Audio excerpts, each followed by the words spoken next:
राष्ट्र निर्माण का ध्येय लेकर जो आप चले 2014 में, जिसमें काले धन के खिलाफ एसआईटी से शुरुआत हुई, उसके बाद हमने नोटबंदी, जीएसटी देखा, सेकेंड टर्म में अनुच्छेद 370 का खात्मा, 3 तलाक जैसी कुरीति का खात्मा।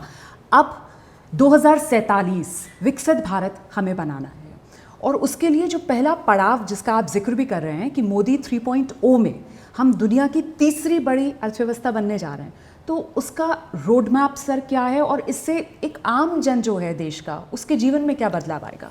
यानी मैं पहले तो आपका धन्यवाद करूंगा कि आपने ऐसे गंभीर मुद्दे पर बातचीत की शुरुआत की है, क्योंकि ऐसा हमें अवसर बहुत कम मिलता है इन ऐसे विषय पर बात करने का। तो मुझे अच्छा लगेगा आप लोगों से बात करना। हम 3 पर जाने से पहले 5 पर जाएं। देश की इकोनॉमी जब 11 पर थी, उस पर से हम 5 पर आए। 11 से 5 अपने आप में बहुत बड़ा जंप होता है और उसके कारण देश में क्या हुआ, जैसे पहले कितने किलोमीटर रोड बन पाता था, अब कितना बन पाता है। पहले गरीबों के घर कितने बनते थे, अब कितने बन पाए हैं। पहले गरीबों को कितना अनाज मिलता था, आज कितने गरीबों को कितने में अनाज मिलता है। पहले गरीबों को हेल्थ के लिए क्या सुविधा मिलती थी, आज कितने मिलते हैं। पहले कितने मेडिकल कॉलेज थे, आज कितने मेडिकल कॉलेज हैं। पहले एक दिन में कितने कॉलेज बनती होगी, आज एक दिन में कितनी कॉलेज बनती। यानी ऐसे किसी भी पैरामीटर से देखिए। परिवार का भी आपने स्वभाव देख लिया होगा कि अगर परिवार में एक व्यक्ति कमाता है तो उस आय को कैसे उपयोग करना, फैमिली अपना बजट बनाता है। लेकिन 2 कमाना शुरू कर दें तो उसी तारीख से उनके बजट का रूप बदल जाता है। फिर लगता है यार ऐसा करो कि अच्छा टीवी ले आएंगे, चलो भी घर में अब अच्छा करें, अच्छा बच्चों के लिए अच्छा कपड़े ले, क्यों, उनके पास पैसा आया है। तो जब इकोनॉमी का कद बढ़ता है तो आपके पास विपुलता होती है, आप प्रायोरिटी तय करते हैं, आप उनको अच्छी तरह बांट सकते हैं। इकोनॉमी 11 से 5 जाती है तो कद बढ़ता है, 5 से 3 जाती है तो एकदम से आपकी ताकत बहुत बढ़ जाती है। फिर दुनिया में पहली 3 इकोनॉमी में नाम होता है तो विश्व आपकी तरफ देखने का नज़रिया बदल जाता है, इन्वेस्टर का बदल जाता है। फाइनेंस करने वाले लोग होते हैं, वो भी बहुत ही लिबरल वे में फाइनेंस करते हैं तो आपके बोझ कम होता जाता है। अब मान लीजिए आज मुझे याद है मैं गुजरात में था जी। गुजरात की तो एक स्थिति अलग थी, तो वो उदाहरण सारे देश में काम नहीं आ सकते।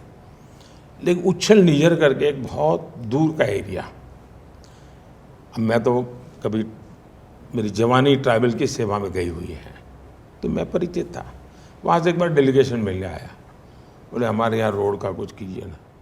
मैंने क्या बात करते हो, हाँ ये बिल्कुल महाराष्ट्र से नवापुरा से सटा हुआ है। मैंने कहा क्या बात करते हो यार, मैं तुम्हारे यहाँ स्कूटर पे आया हूँ, रोड तो है तेरे यहाँ। नहीं बोले साहब रोड तो है, हमें पेवर रोड चाहिए। क्या बात करते हो तो पेवर रोड चाहिए, नहीं बोले पेवर रोड चाहिए। कहने का मतलब कि एक जमाना था लोग क्या मांग करते थे पॉलिटिशियन से, मेमोरेंडम देते थे, एमएलए क्या, कि भाई जब अकाल होगा, अकाल में जो लोगों के राहत के काम चलेंगे तो हमारे यहाँ जरा मिट्टी डलवा देगा था गांव के लोग। आज वो सिंगल पट्टी है तो डबल मांगते हैं, डबल है तो पेवर रोड मांगते हैं। मतलब हमें इस एस्पिरेशंस को अगर पूरा करना है तो ये बहुत काम आएगा। और रोड मैप का जहाँ तक सवाल है, 5 से 3 ये रोड मैप के बजाय देखना चाहिए 11 से 5 आने का रोड मैप 3 में कितना बढ़ेगा। 11 से 5 आना हम आ गए, 5 से 3 सबसे चैलेंजिंग होता है। यानी आपको एक स्टेज के बाद बड़ा चैलेंजिंग बनता है, बहुत चैलेंजिंग बनता है। और मेरा पक्का विश्वास है कि 10 साल में जो हमने इनिशिएटिव लिए हैं, जो ग्राउंड पर काम किया है और सरकार में एक जो विश्वास बना है, एक अपने आप में बड़ी ताकत होता है। जैसे आज चुनाव चल रहे हैं, मैं गुजरात में, मुझे मालूम है 2002 में मेरी ब्यूरोक्रेसी पूरी तरह मेरे खिलाफ थी, क्योंकि उनको लगता ही नहीं था कि मैं जीत सकता हूँ। लेकिन साथ में 70-80% को लगता था नहीं यार ये तो वापस आएंगे, तो उनका काम करने का तरीका, तो वो छुट्टी पे नहीं गए, ड्यूरिंग इलेक्शन भी काम किया। वरना जैसे आचार संहिता आई जाती है तो उनका वैकेशन शुरू हो जाता है पूरी सिस्टम का। मैं इस बार देख रहा हूँ मेरी पूरी सिस्टम काम कर रही है, कोई छुट्टियों पर नहीं गया, मैंने सबको बहुत बड़ा टास्क दिया हुआ है और वो ऐसे ही काम कर रहे हैं जैसे मैंने आज सरकार बनाई हो। इसका मतलब हुआ कि मेरी टीम बहुत ही उत्साह और उमंग से भरी हुई है, तो बहुत तेजी से मैं काम कर पाऊंगा। प्रधानमंत्री जी, चुनावों में हम इस वक्त एक बड़ा सवाल, भ्रष्टाचार के खिलाफ जो भी कार्रवाई देश भर में हो रही है, हर कोई उसका समर्थन कर रहा है। अभी आपने बिहार के बक्सर में एक रैली में बात कही कि तेजस्वी यादव अपनी जमानत का जुगाड़ कर ले। अरविंद केजरीवाल हैं दिल्ली के मुख्यमंत्री, इसके अलावा हम हेमंत सोरेन की बात करते हैं, ऐसे कई नाम हैं। आप इन पर कार्रवाई की बात करते हैं, लेकिन विपक्ष कह रहा है कि एक साजिश है विपक्ष को साफ करने की। क्या कहेंगे इस पर आप? Irrespective of any political party, any ideology, कितना ही बड़ा क्यों ना हो, कितना ही, लेकिन हमारे देश में हम क्या सुनते थे पिछले 20 साल के, साहब कुछ भी हो, ये छोटे छोटे बेचारों को छोटी मछलियां फंसा देते, छोटी मछलियां, मगरमच्छ तो छूट जाते हैं। अब मैं हैरान हूँ जी, मेरे देश में पूछा जा रहा है कि आप मगरमच्छ को हाथ क्यों लगाते हो। इस देश 30 साल से ये पूछ रहा था कि मछलियों को पकड़ रहे हो, मगरमच्छ क्यों हाथ नहीं लगाते हो। तो एक्चुअली तो अगर ईडी या सीबीआई ये काम करता है तो उनका सार्वजनिक सम्मान होना चाहिए। अगर आपके गांव में भी 5 साल पुराना कोई केस सॉल्व नहीं होता हो, लेकिन कोई एक अफसर आकर कर देता है तो पूरा गांव उसको सम्मानित करता है। क्यों? कि भाई इसने सही काम किया। और दूसरा, इसमें कागजी में हो सकता है आप कोर्ट में विधा विवाद करोगे, कैमरा के सामने नोटों के पहाड़ दिख रहे हैं भाई, इसको मना कैसे कर सकते हो। 2004 से 2014 तक 34 लाख रुपया यानी स्कूल बैग में आ जाए 34 लाख रुपीज ईडी ने जब्त किए थे। ठीक है। 2014 से 24 2200 करोड़ रुपया, 2200 करोड़, 70 टेम्पो लगेंगे उठा के ले जाने में। अब ये देश देख रहा है, आप गाली फिर नहीं दे सकते जी, आप किसी भी हालत में गाली नहीं दे सकते हो कि गलत हुआ है। अब ये बड़े बड़े लोग अंदर है, कौन होगा कौन नहीं होगा न मुझे पता है, न मेरी सिस्टम को पता है, कागजों को पता होगा, फाइलों को पता होगा कि कौन कहाँ है। लेकिन मुझे पता हो या ना हो, जिसने पाप किया उसको पता है कि उसका नंबर लगने वाला है। मुझे पता नहीं किसका लगेगा, लेकिन जिसको जाना है उसको तो पता ही है उसका नंबर लगेगा, तो उसने पाप किया उसको मालूम है जी। मोदी जी, आप फ्लैशबैक पे लेकर गए तो मुझे याद आया 2014 के 22 अप्रैल पहली बार, तब आप गुजरात के मुख्यमंत्री थे, तो हम मिले। तब एकदम currently chit fund scam Sharda घोटाला सामने आया था। तो मैं सरप्राइज्ड हो गया, मैंने जब आपसे सवाल पूछा, आपके सब डिटेल्स आपको मालूम था और आपने कहा था कि कठोर कदम उठाना चाहिए, क्योंकि नहीं तो कानून पे लोगों का जो भरोसा है वो बरकरार रहना चाहिए। यहाँ 2 डेवलपमेंट हुआ है। एक है ये 2024, 10 सालों में बहुत सारे स्कैम पश्चिम बंगाल के भी हुए हैं, जहाँ अभी चार्ज ट्रायल शुरू नहीं हुआ है, फाइनल चार्जशीट नहीं आया है, चार्ज फ्रेम नहीं हुआ है। और 27 मार्च को बंगाल के एक रैली से आपने बहुत अहम एक बात कहा कि 3000 करोड़ रुपया जो ईडी ने बंगाल से जब्त किया है, उनको गरीबों, जिन लोगों को लूट कर ये पैसा बनाया गया है, उन्हें वापस करना है आपको। आप कानूनी सलाह दे रहे हैं, उसके बारे में कुछ डेवलपमेंट? ये बहुत ही अहमपूर्ण विषय है और मैं तो चाहता हूँ कि आपके यहाँ भी इस लीगल पैनल को बुला करके चर्चाएं करनी चाहिए। मुद्दा ऐसा है और मुझे पक्का विश्वास है कि आप लोग करेंगे, भले 4 तारीख के बाद करें लेकिन करेंगे। क्योंकि होता क्या है जी, इस सरकार का आप खजाना भरने के लिए पैसे तो है ही नहीं जी। यानी कोई व्यक्ति घर लूट कर के ले जाए और सरकार लूट कर ले जाए, उस इंसान को क्या फर्क पड़ता है? उसका तो गया ना, उसको तो फर्क तब पड़ेगा जब उसको वापस आए।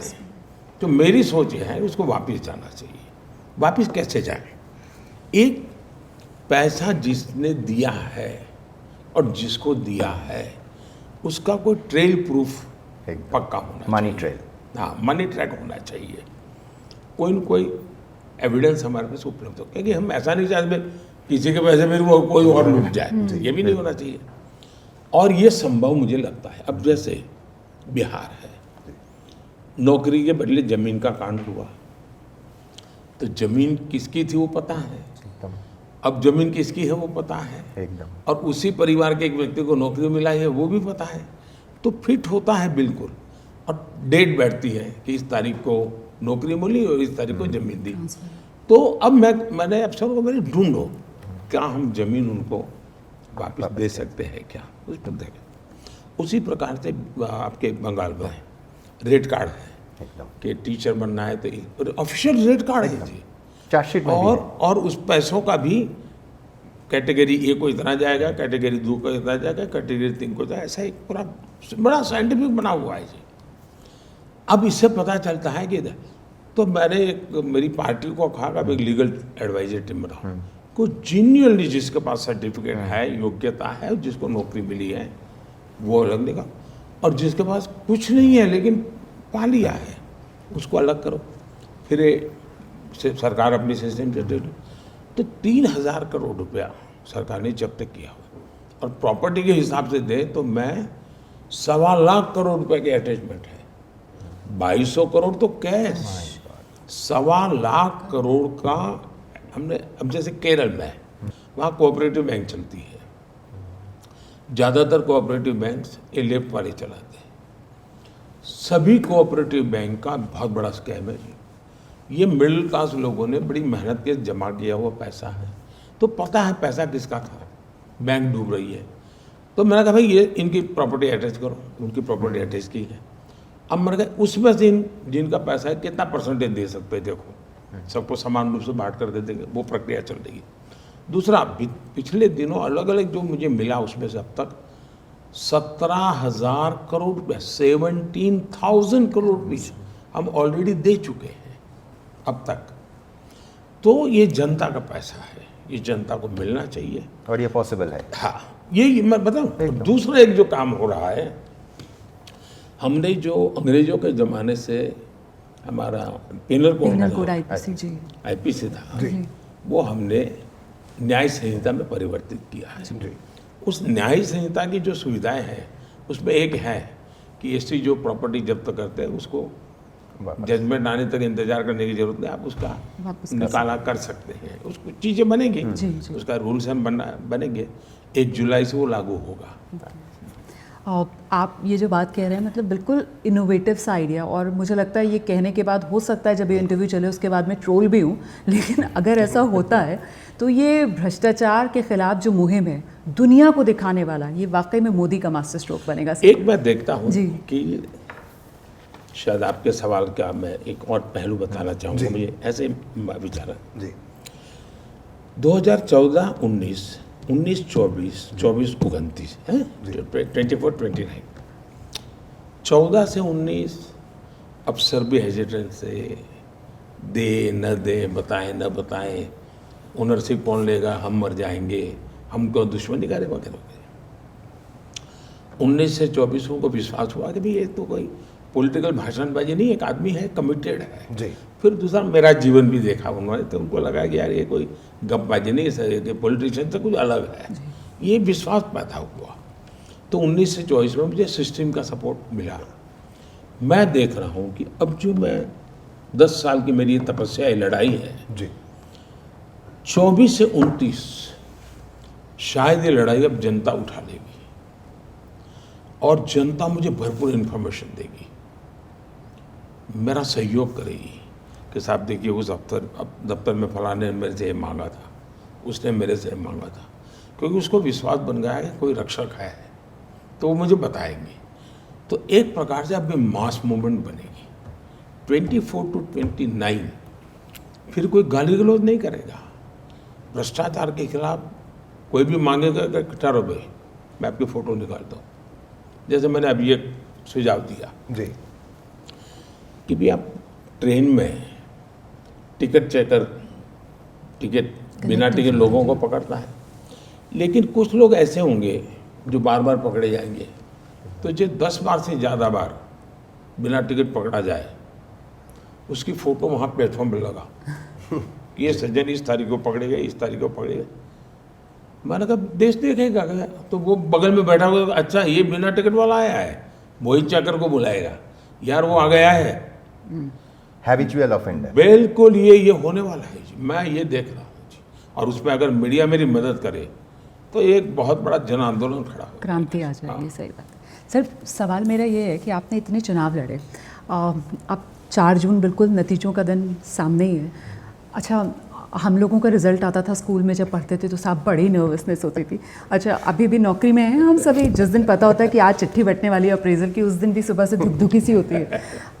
आप तो खुद ही बताते हैं कैसे नर्वस नहीं होना है, लेकिन मैं बस ये जानना चाहती हूँ कि रिजल्ट वाले दिन आपका क्या मतलब शैली रहती है, दिनचर्या रहती है सुबह में? जी जी। मैं वैसे मैं नहीं मानता हूँ लोगों का इंटरेस्ट हो गया, लेकिन मैं बताता हूँ।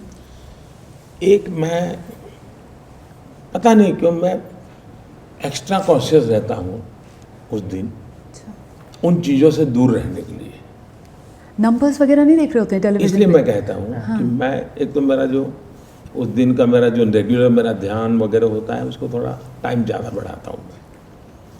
दूसरा, उस दिन मेरे कमरे में किसी को एंट्री नहीं होती है। अच्छा। उस दिन किसी को मुझे फ़ोन देने की, चुनाव का समय है, किसी और काम की बात है तो अलग बात है, अलाउ नहीं होता है। अब घटना बताता हूँ मैं 2002 की। मैं 2001 में मुख्यमंत्री बना, 2002 में चुनाव था, और लिंगदो यहाँ इलेक्शन कमीशन थे, वो भी मुझे बहुत परेशान कर रहे थे। भांति भांति की मुसीबतें मेरे लिए खड़ी की थी। तो लोग मानते थे साहब आपके लिए जीतना मुश्किल है। मैंने कहा जो होगा सो होगा। मैं अपने कमरे में था, मैंने ना, क्योंकि मुख्यमंत्री था तो मेरे पास रहने के लिए जगह थी, तो मैंने फ़ोन पर उठाया नहीं। कोई 1-1:30 बजा होगा, मेरे घर के बाहर ही ढोल बजने लगे। तो फिर मैंने नीचे से किसको बुलाया, तो वो बेचारा चिट्ठी लेके आया कि साहब सब पार्टी के वर्कर बाहर आए हैं और आपको बधाई देना चाहते हैं।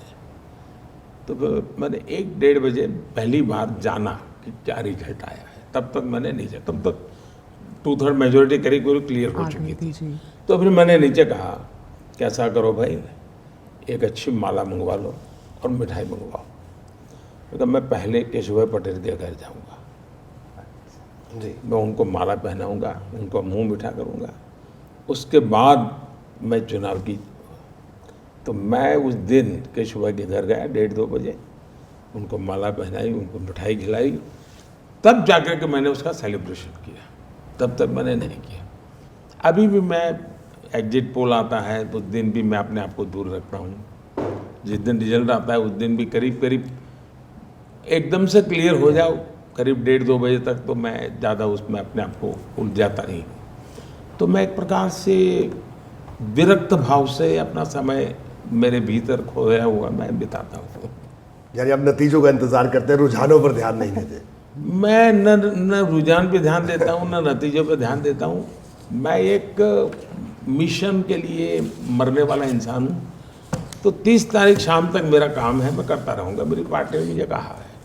उसके बाद बड़ा कुछ नहीं होता है जी, तो हो गया, मैंने काम कर लिया। माँ फलेषु कदाचन, गीता में जैसे बोले। प्रधानमंत्री जी, आजकल आपको तानाशाह कहा जा रहा है। मौत के सौदागर से ये शब्दावली की शुरुआत हुई। इस डिक्शनरी को अगर देखूं, मैं इसे पॉलिटिकल डिक्शनरी कहूंगा, इसमें सैकड़ों शब्द जुड़ते गए, मुझे ठीक से याद है। लेकिन नरेंद्र मोदी इसको किस तरह से देखते हैं? इग्नोर करते हैं, तकलीफ होती है, क्या कहेंगे इस पर?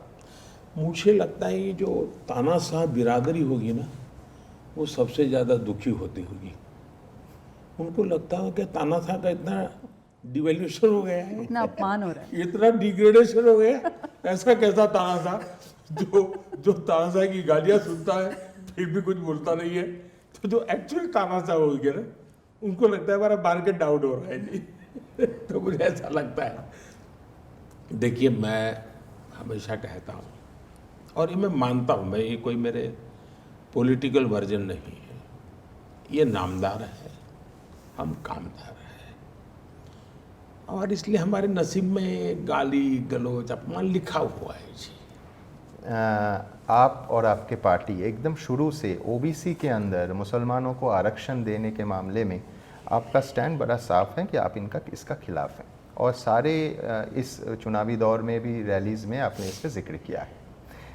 इसी समय में कोलकाता हाई कोर्ट ने एक महत्वपूर्ण वर्डिक्ट आया कोलकाता हाई कोर्ट में कि 2010 साल के बाद जितने भी बंगाल में ओबीसी सर्टिफिकेट इश्यूज़ किया गया सबको खारिज कर दिया गया। उसी दिन मुख्यमंत्री ममता बनर्जी का रिएक्शन आया कि ये वर्डिक्ट बीजेपी का वर्डिक्ट है और हम इसे नहीं मानेंगे।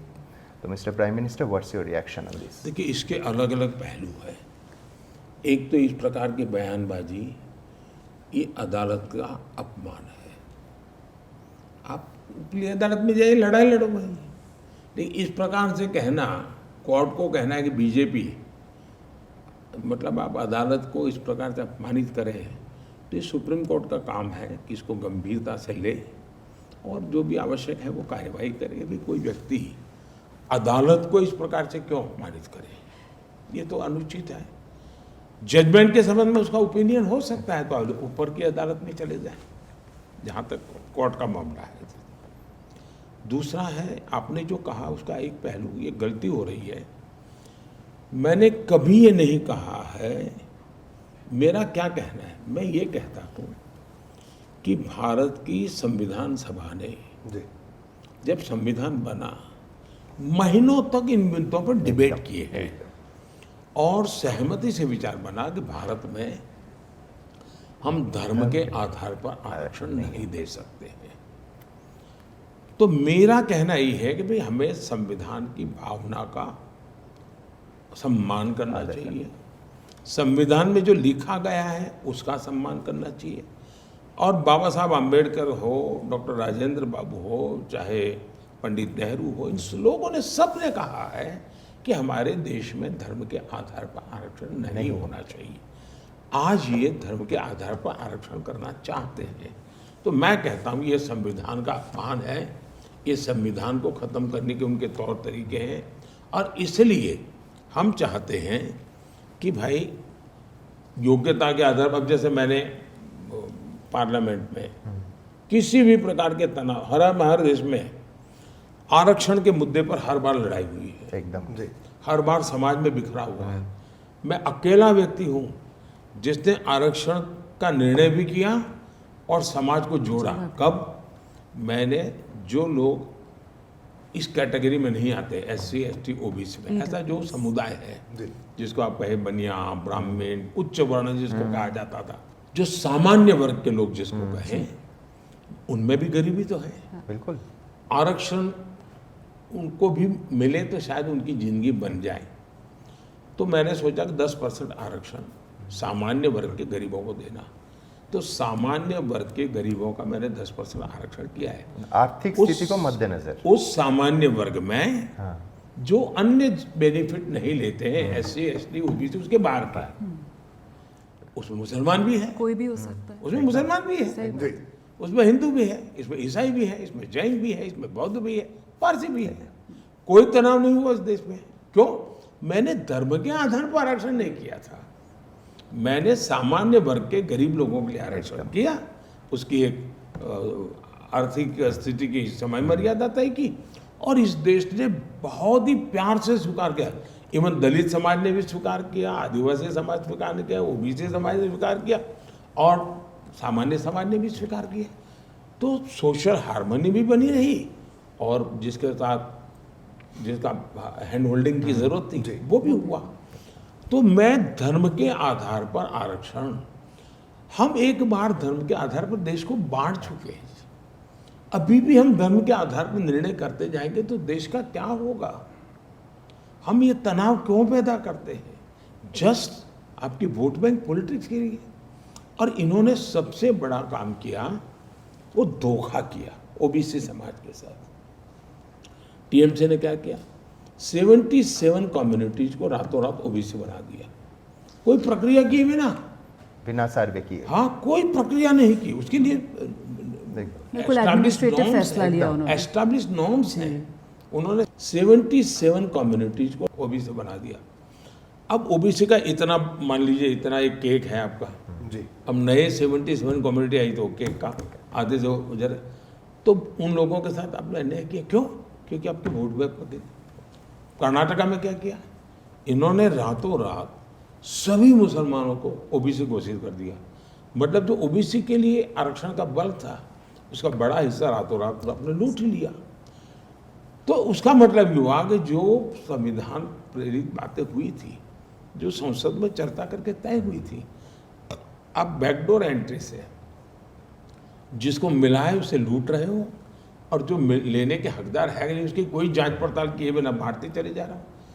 हमारा विरोध मुसलमान से नहीं है, हमारा विरोध ईसाई से नहीं है, हमारा विरोध पारसी से नहीं है, हमारा विरोध जैन से नहीं है, हमारा विरोध बौद्ध से नहीं है, हमारा विरोध सिख से नहीं है।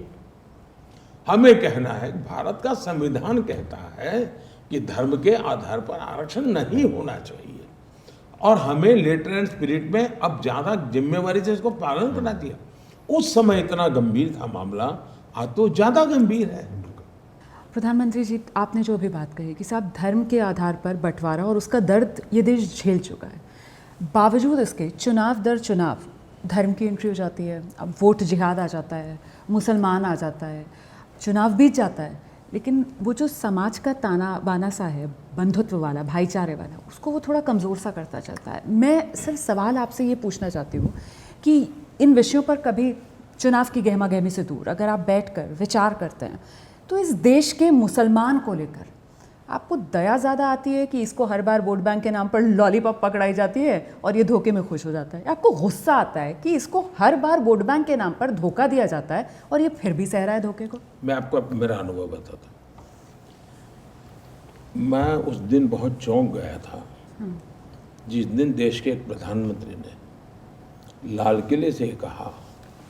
हमारे यहाँ पहले प्रधानमंत्रियों के लाल किले से बोलने की स्टाइल थी, हिंदू, सिख, ईसाई ऐसा बोलते थे, वर्णन करते थे। मैं हैरान हो जाता था, ये सबका अलग आइडेंटिफिकेशन किसको एड्रेस कर रहे हो तुम? क्या देश का प्रधानमंत्री ये नहीं कहता मेरे प्यारे देशवासी? मैं गुजरात में था तो मैंने शुरू किया 5 करोड़ मेरे गुजराती, मैंने टर्मिनोलॉजी शुरू की, धीरे धीरे सबको करनी पड़ी ताकि कोई इधर उधर भटके ना। सब मेरे हैं, सही बात है। उनको भी फील होगा हम गुजरात का भला करने के लिए हम गुजरात के नागरिक हैं। ये बात और मेरे यहाँ भी मैं 140 करोड़ मेरे देशवासी बोलता। शुरू में आया तब 120 करोड़ देशवासी बोलता था। हमने अपनी भाषा टर्मिनोलॉजी में एकता की तरफ जोड़ना चाहिए।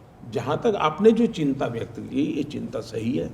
वोट जिहाद, कोई मदरसा से निकला हुआ कोई मौलवी बोल देता तो अभी भी मानते ही चलो भाई इसकी शिक्षा दीक्षा से। एक हाईली क्वालिफाइड फैमिली से वोट जिहाद की बात निकलती है तब चिंता बढ़ जाती है, तब चिंता बढ़ जाती है कि ये गलत रास्ते पे जा रहा है, ये ऐसा होना नहीं चाहिए। कोई छोटे मोटे लोग इधर उधर बोलने वाले कहीं पर भी मिल जाएंगे तो मैं उनके लिए शिकायत नहीं करता। और शाही परिवार के निकट परिवार, हाईली क्वालिफाइड फैमिली, उसने ये रास्ता अपनाना ये चिंताजनक है। एज ए गवर्नमेंट मेरा काम क्या है?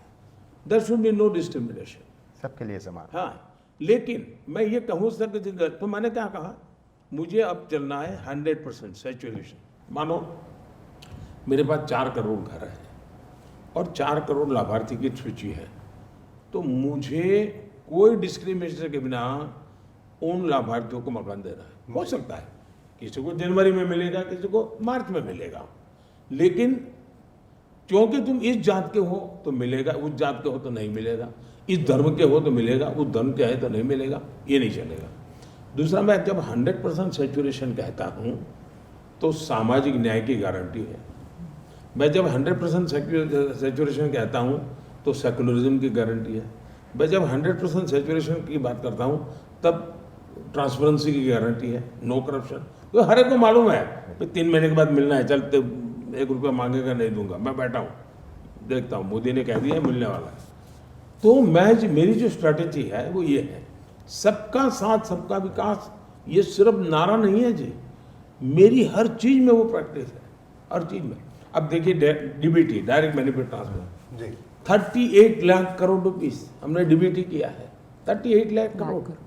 अगर राजीव गांधी के हिसाब से मैं देखूं 1 रुपये में 15 पैसा पहुंचता है, तो 38 लाख करोड़ में से 28 लाख करोड़ करीब करीब गबन हो गया होता, किसी पंजे ने मार लिया होता। आज 38 लाख करोड़ उसको पहुंचा है। आप इंस्टाग्राम पर से अब देख रहे हैं 1000 रील मिलेगी जब मुस्लिम समाज कहता है कि मुझे ये मिला, मुझे ये मिला, मुझे ये मिला।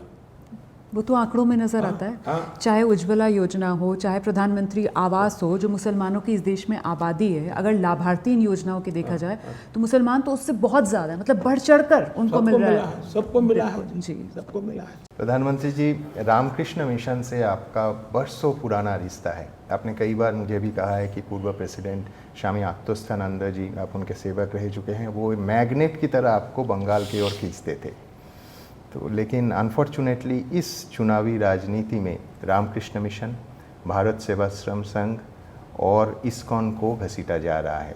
एक तो ये कितना दुखदायक है आपके लिए, दूसरे आपके बंगाल के विरोधी ये भी बोल रहे हैं कि आपके पुरुलिया वाले सभा में, रैली में, वहाँ भारत सेवाश्रम संघ के महाराज थे, तो वो भी क्यों, मतलब ये भी संघ का राजनीतिकरण हो रहा है। पहली बात ये है कि जहाँ तक मेरा जीवन का सवाल है, मेरे जीवन में बंगाल की बहुत बड़ी भूमिका है, क्योंकि मैं घर छोड़ा तब मेरे दिमाग में और कुछ नहीं था। विवेकानंद जी थे, बंगाल था, रामकृष्ण मिशन थे, और मेरा पहली जो मेरी भेंट हुई स्वामी आत्मस्थानंद जी से हुई। तब उनकी आयु भी बहुत छोटी थी, मैं तो बच्चा था। तो मुझे उन्होंने निराश नहीं किया, कई दिनों तक मैं वहाँ रहा रामकृष्ण मिशन में। उन्होंने मुझे काफ़ी मदद, और जीवन भर मेरी मदद की, उन्होंने मुझे बहुत गाइड किया। और क्योंकि मैं जब निकला तब कहाँ जा रहा हूँ मुझे मालूम नहीं था, और कौन मिलेगा, कैसे बात होगी। लेकिन ये एक प्रकार से जो एक मेरी नई दुनिया की शुरुआत की एंट्री पॉइंट यही था। उन्होंने मेरी काफ़ी मदद की और जीवन भर वो करते रहे।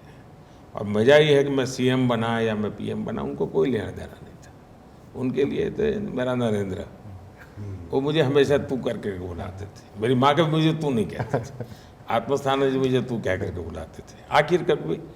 और जब मैं अस्पताल में मिलने गया तो भी वही भाव था उनका। तो वो एक अलग नाता रहा है।